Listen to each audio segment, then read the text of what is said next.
On the eve of a potential US-Iran deal that could end the war, Israeli missiles hit southern Beirut this afternoon, raising fears that such attacks could derail and undermine negotiations. 2 people were killed and 4 others were injured in the strikes, but the survivors refused to give in. We stayed here and didn't flee throughout the whole war. We're not afraid. We will not leave our home no matter what happens. But today, we didn't expect this targeting to happen. Prime Minister Benjamin Netanyahu said this is in response to continued attacks from Hezbollah on northern Israel. Iran has repeatedly insisted that Lebanon must be part of any broader agreement, with Iran's top negotiator, Mohammad Khalibaf, posting on X today, saying the United States either lacked the will to fulfill its commitment or the ability to do so. I think Prime Minister Netanyahu is trying to assert his authority and separate the US-Iran negotiations from the Lebanese-Israeli negotiations. And this uptick of military activity could very well be designed to derail the signing of this memorandum of understanding and perhaps spoil the prospects of an agreement. And US President Donald Trump agrees. But he was less polite, telling Fox News he called Prime Minister Netanyahu and said, "What the F are you doing?" He also posted on Truth Social and said the attacks on Beirut should not have happened, particularly on a special day when we are so close to a peace deal with Iran. The agreement will extend the ceasefire for 60 days, but crucially, it will reopen the Strait of Hormuz immediately. In return, the US will lift its naval blockade and release frozen Iranian assets. But Iran's nuclear program will still be negotiated within the 60 days. Tehran, in the meantime, will agree to neither produce nor acquire nuclear weapons.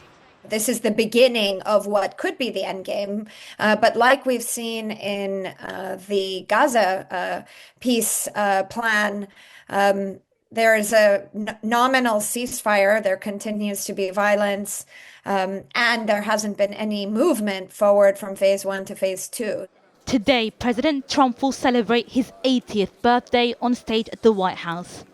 But as he awaits an Iranian response, he may be realizing, like many presidents before him, ending a war is far more difficult than starting one.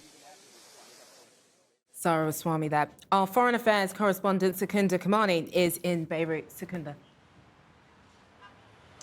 Well, Aisha, for the second time in a week, we have President Trump using, let's say, colourful language to express his anger with Prime Minister Benjamin Netanyahu over a strike in Beirut. It's pretty clear that Israel is not happy with the prospect of an agreement between the US and Iran. And so many, as you heard in that report, see this strike as an attempt to derail the negotiations at the last minute. We have to wait and see if the Iranians now decide to launch their own strike on Israel. That would, of course, likely see Israel launching further strikes against Iran, further complicating the picture.